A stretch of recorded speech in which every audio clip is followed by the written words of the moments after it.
Hello friends, welcome back to my YouTube channel. अगर आपने अभी तक मेरे चैनल को सब्सक्राइब नहीं किया है तो इन्फॉर्मेटिव वीडियोस पाने के लिए मेरे चैनल को सब्सक्राइब करें।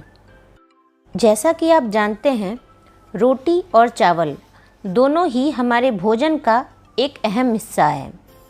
अक्सर ही आदमी ये जानना चाहता है कि रोटी ज़्यादा फ़ायदेमंद है या चावल ज़्यादा फ़ायदेमंद है। कुछ लोगों का ये मानना है कि चावल खाने से वज़न बढ़ता है। आज इस वीडियो में हम इसी मुद्दे पर बात करेंगे कि रोटी में क्या चीज़ प्रेजेंट है और चावल में क्या प्रेजेंट है और इन दोनों में से ज़्यादा फ़ायदेमंद कौन सा है। सबसे पहले बात करते हैं रोटी की। रोटी गेहूं से बनती है और उसको किसी भी तरह से रिफ़ाइन नहीं किया जाता। ये पूरे होल ग्रेन से आटा पिसता है और उससे रोटी बनती है। लेकिन चावल जो वाइट राइस होता है वो 90% यूज़ होता है, इसीलिए यहाँ पर हम वाइट राइस की बात कर रहे हैं। ये एक रिफाइंड फॉर्म होता है। ब्राउन राइस और वाइट राइस के बीच का डिफरेंस मैंने आपको अपने पिछले वीडियो में बताया है, आप उसको जाकर देख सकते हैं। अब बात करते हैं कि किससे कितनी कैलोरी मिलती है। यहाँ पर हम 100 ग्राम सूखा आटा और 100 ग्राम सूखे चावल की बात करते हैं, क्योंकि रोटी का वज़न कुछ भी हो सकता है। 100 ग्राम आटे में किलो कैलोरी 340 होती है और 100 ग्राम चावल में कैलोरी जो है 365 किलो कैलोरी होता है। इनके बीच का डिफरेंस बहुत थोड़ा होता है।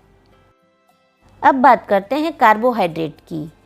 100 ग्राम आटे में 72 ग्राम कार्बोहाइड्रेट होता है, जो कि चावल से कम है। चावल में 100 ग्राम चावल में 80 ग्राम कार्बोहाइड्रेट है, लेकिन रोटी में 100 ग्राम आटे में अगर 72 ग्राम कार्बोहाइड्रेट है तो इसी 72 ग्राम कार्बोहाइड्रेट में 11 ग्राम फाइबर है, लेकिन चावल में केवल 1.3 ग्राम फाइबर है।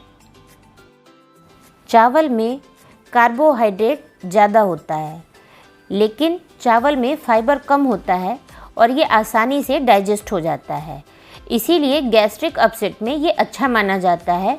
आपने सुना होगा कि जब किसी को लूज़ मोशन हो रहे होते हैं तो उनसे कहा जाता है कि आप कुछ हल्का खाइए, और ऐसे में लोग खिचड़ी देते हैं क्योंकि चावल आसानी से डाइजेस्ट हो सकता है।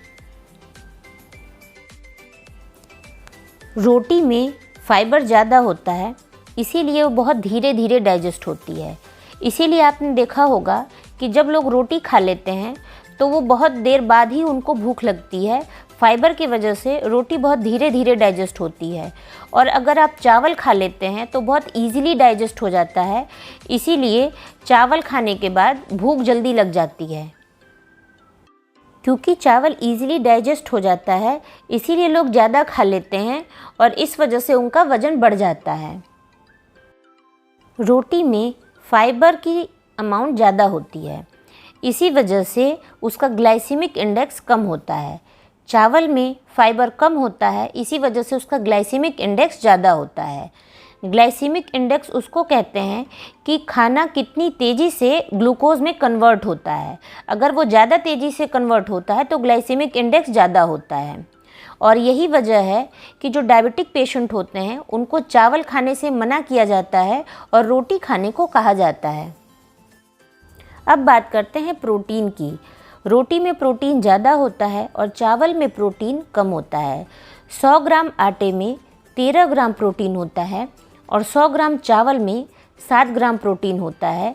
आपने ये भी सुना होगा कि अगर प्रोटीन आप ज़्यादा लेते हैं तब भी भूख आपको कम लगती है। इसीलिए अगर किसी को वेट लॉस करना हो तो उसको कहा जाता है कि आप कार्बोहाइड्रेट कम लें और प्रोटीन ज़्यादा लें, इससे आपको भूख भी कम लगेगी। अब बात करते हैं फ़ैट की। फ़ैट आटे में और चावल में दोनों में ही कम होता है, फिर भी चावल के कंपैरिजन में आटे में फ़ैट थोड़ा ज़्यादा होता है। रोटी में सोडियम, पोटेशियम, मैग्नीशियम और कैल्शियम चावल के कंपैरेटिवली ज़्यादा होता है, और चावल में फोलेट और फॉलिक एसिड रोटी के कंपैरिजन में ज़्यादा होता है। रोटी में प्रोटीन, फाइबर और मिनरल अच्छे अमाउंट में होता है, इस वजह से इसका न्यूट्रिशनल कंटेंट भी चावल के कंपैरिजन में ज़्यादा होता है। रोटी में ग्लूटेन प्रोटीन होता है और चावल में ग्लूटेन प्रोटीन नहीं होता है। कुछ लोग जिनको कि सीलिएक डिजीज़ होती है, ग्लूटेन सेंसिटिविटी होती है, ऐसे लोगों को ग्लूटेन फ्री डाइट रिकमेंड की जाती है और ऐसे लोगों को रोटी नहीं खानी होती है और चावल खाना होता है।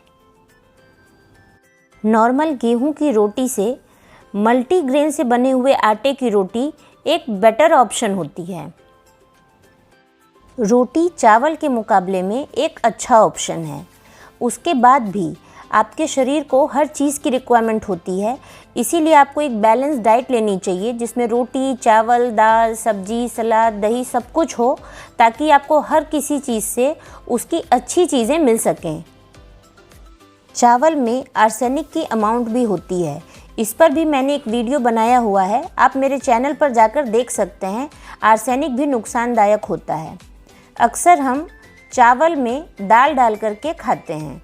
अगर आप दाल की कटोरी में चावल डाल के खाएं तो आप चावल की अमाउंट कम खाएंगे और ये आपके लिए फ़ायदेमंद होगा। अगर आपको मेरा वीडियो पसंद आया हो तो वीडियो को लाइक करें, चैनल को सब्सक्राइब करें और वीडियोस की अपडेट आपको सही टाइम से मिल सकें, इसलिए बेल आइकन को प्रेस करना ना भूलें। धन्यवाद।